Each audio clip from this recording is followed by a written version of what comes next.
Magandang hapon po sa ating lahat. Narito ang weather update sa araw ng Sabado, March 23, 2024.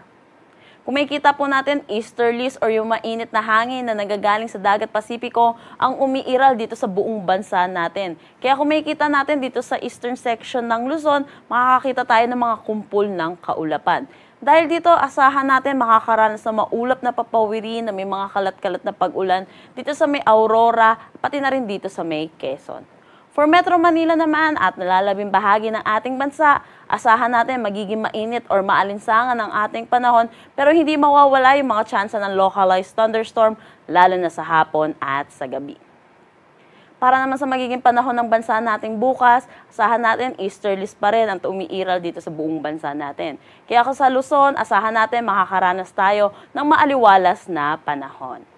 For Metro Manila, ang agwat ng temperatura ay 24 to 32 degrees Celsius, Lawag 23 to 32 degrees Celsius, Tugigaraw 23 to 33 degrees Celsius.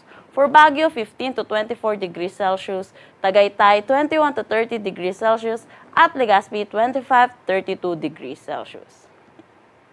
Gayon din dito sa may Palawan, asahan natin magiging maaliwalas din ang kanilang panahon.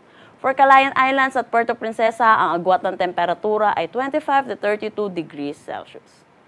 Para naman dito sa Eastern Visayas at Caraga, asahan natin makakaranas sila ng maulap na papawiri na may mga kalat-kalat na pag-ulan dulot netong easterlies. Samantala, para naman sa nalalabing bahagi ng Visayas at Mindanao, magiging maaliwalas naman ang panahon.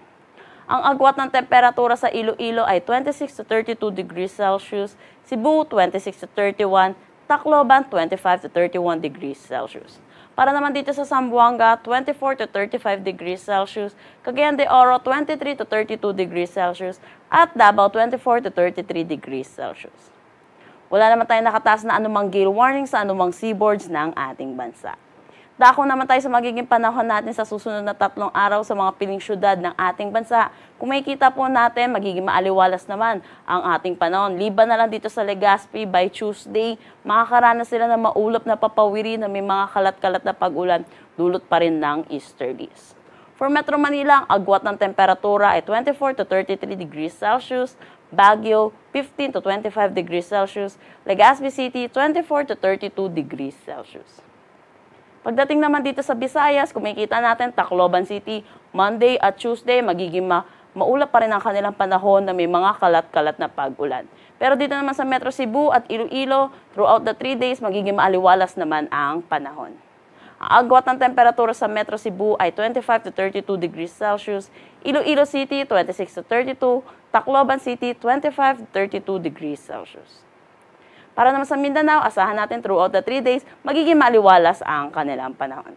Ang agwat ng temperatura sa Metro Davao ay 25 to 33 degrees Celsius, Cagayan de Oro 24 to 32, Zamboanga City 24 to 35 degrees Celsius. Ang sunset mamaya ay 6:07 p.m. at ang sunrise bukas ay 5:58 a.m.